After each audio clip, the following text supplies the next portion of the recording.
તાપી જિલ્લાના સોનગઢ અગ્રવાલ સમાજ દ્વારા શ્રી મહારાજ અગ્રસનજીની 5148મી જન્મ જયંતિની ભવ્ય ઉજવણી કરવામાં આવી.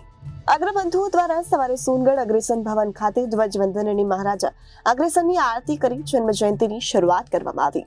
એ પછી શંભુભાઈ મખનલાલ અગ્રવાલ ને ત્યાંથી શોભાયાત્રા નીકળી. એ નગરના વિવિધ વિસ્તારોમાં જેમ કે શિવાજી મહારાજ ચોક થઈને બસ સ્ટેન્ડથી નાગરિક ચોક થઈને મહારાજા અગ્રસન ભવન ખાતે પૂર્ણ થઈ.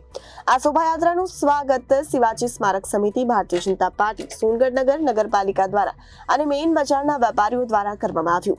ભવન ખાતે પહોંચી ત્યાં અગ્રવાલ સમાજના અધ્યક્ષ શ્રી કૈલાસભાઈ અગ્રવાલ, ઉપપ્રમુખ સુરેશભાઈ અગ્રવાલ, મંત્રી મુકેશભાઈ અગ્રવાલ, ખજાનચી શંભુભાઈ અગ્રવાલ, યુવા પ્રમુખ શુભમ, મહિલા પ્રમુખ શ્રીમતી શીતલબેન અગ્રવાલ અને કમિટીના સભ્યો દ્વારા છેલ્લા 6 દિવસથી મહિલાઓ, બાળકો, યુવા યુવતીઓ માટે ચાલી રહેલી રમતગમત સ્પર્ધાઓના વિજેતાઓને ઇનામ વિતરણ કરવામાં આવ્યું. ભણતર ક્ષેત્રમાં પણ તેજસ્વી તારલાઓનું સન્માન કરવામાં આવ્યું. અગ્રવાલ સમાજના પ્રમુખ કૈલાસભાઈ અગ્રવાલ દ્વારા છેલ્લા 1 મહિનામાં અને 1 વર્ષમાં અગ્રવાલ સમાજ દ્વારા વિવિધ ક્ષેત્રોમાં કરવામાં આવેલ સેવાના કામોની જાણકારી આપવામાં આવી. આમ અગ્રવાલ સમાજ દ્વારા મહારાજા અગ્રસનની ભવ્ય ઉજવણી કરવામાં આવી હતી. Reporter Rajesh Gavit, Janadesh news, Vyara.